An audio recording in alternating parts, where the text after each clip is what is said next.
Député de Saanich Gulf Islands. Merci, Monsieur le Président. Je suis ravie de prendre la parole aujourd'hui. Sur le sujet de le projet de loi C-15 concernant la prestation canadienne d'urgence pour étudiants. C'est un autre projet de loi dans le cadre des projets de loi sur l'urgence de COVID-19, la grande pandémie qui a maintenant, c'est une situation inconnue, non pareille. We've never been through anything like this before. On n'a jamais fait face à cela au préalable et on est en train de voir qu'il y a de plus en plus de débats en cette enceinte. On parle de toutes sortes de législations pour aller à la va-vite, pour combler les lacunes. J'ai plusieurs choses à dire, mais avant de ce faire, j'aimerais vous dire que je suis ravie de prendre la parole aujourd'hui. Je suis sur le territoire non cédé du peuple algonquin et j'aimerais leur faire part de tous nos respects et j'aimerais les remercier de leur patience. Miigwech. Nous sommes aux prises de quelque chose qui est sans précédent. J'ai écouté l'analyse du directeur parlementaire du budget et j'aimerais en parler pendant un moment.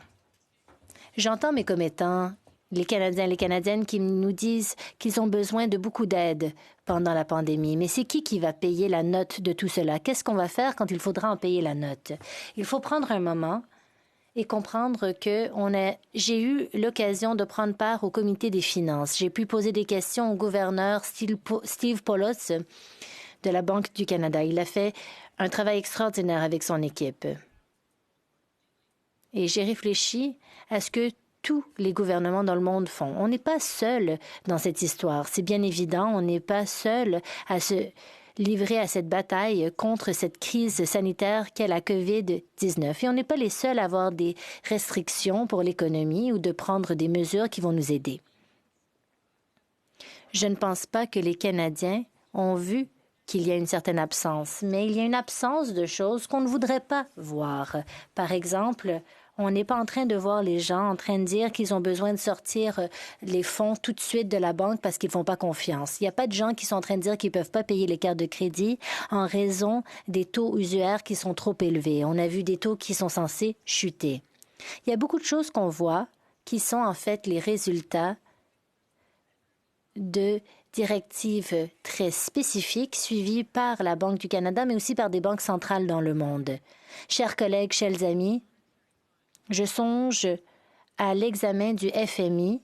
Il y a des milliards de dollars qui sont dépensés par des gouvernements partout dans le monde. Et ils sont arrêtés par une politique monétaire qui dit qu'on peut s'en sortir, mais il faut faire plusieurs choses. Il faut réduire les taux d'intérêt pour qu'ils soient le plus près de zéro que possible. Donc, on fait chuter les coûts d'emprunter. On va injecter plus de liquidités, notamment avec la Banque du Canada en achetant des obligations à hauteur de milliards de dollars. En achetant des obligations dans la Banque centrale, ça ne rajoute pas le déficit. En fait, ça augmente la liquidité pour qu'on n'ait pas de problème de crédit. Il est important de comprendre que nous avons fait face à des situations où les choses étaient vraiment pires financièrement qu'en ce moment. Et même après tous les fonds qu'on va dépenser, le ratio de la dette au PIB ne seront pas du tout aussi graves qu'ils ne l'étaient dans les années 90. Donc, le rapport du FMI, le rapport du directeur parlementaire du budget, personne ne l'a vraiment dit, mais si vous regardez ces rapports, si vous lisez ces deux rapports, en tant que Canadien et Canadienne, vous savez qu'on n'est pas seul. Les mesures prônées par les banques centrales, par le ministre des Finances et le gouvernement ne va pas nous mettre dans un péril financier. Et il y a une chose qu'on ne dit pas assez souvent, c'est qu'on est dans une position privilégiée. C'est une analogie qui a été utilisée par Steve Poloz lorsqu'il parlait au comité des finances. Il a dit « La COVID sera vraiment plus grave pour les personnes qui ont des problèmes de santé préalables ». Et c'est le cas aussi pour certaines nations quand elles commencent la COVID et qu'elles ne sont pas en bonne santé. Dans notre cas, on avait le ratio de PIB à la dette qui était le plus faible. On a des niveaux records d'emploi. C'est ce que j'ai vu de meilleur de toute ma vie au Canada. Et quand on parle d'un pouvoir financier on parle de ce pouvoir financier extraordinaire. Bon, on n'est pas en train de dire que ce n'est pas un problème économique qui va nous suivre.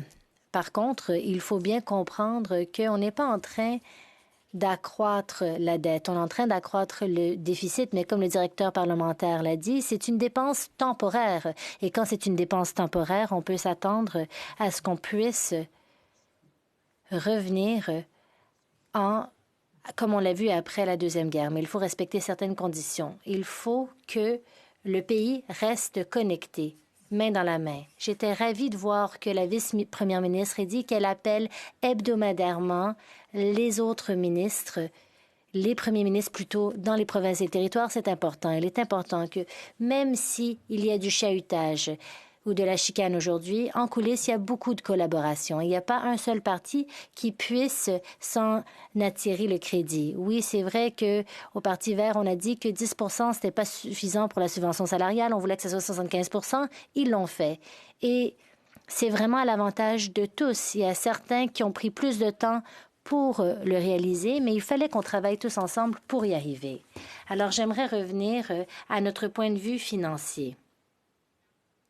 J'espère qu'on ne va pas rebondir en arrière. Je ne voudrais pas qu'on arrive à une économie qu'on connaissait au préalable où il y avait beaucoup d'iniquité. J'espère qu'on va aller de l'avant et qu'à la fin de la pandémie, on va voir que les restrictions sont conformes ou étaient conformes à cette urgence climatique ou sanitaire.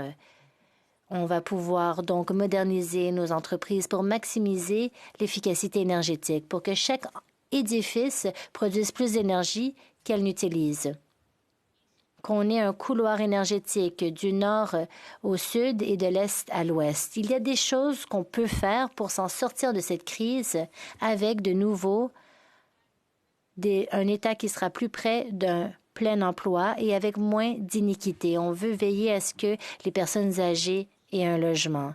Des mesures claires pour veiller à ce qu'on n'ait pas un filet de sécurité rempli de trous, qu'on puisse le réparer et qu'on puisse arriver à un revenu universel minimum. J'aimerais revenir à un point et j'aimerais aussi féliciter les conservateurs, car ce sont les conservateurs qui l'ont écrit. Le sénateur Hugh Segal a écrit un livre qui s'appelle « Bootstraps Need Boots ».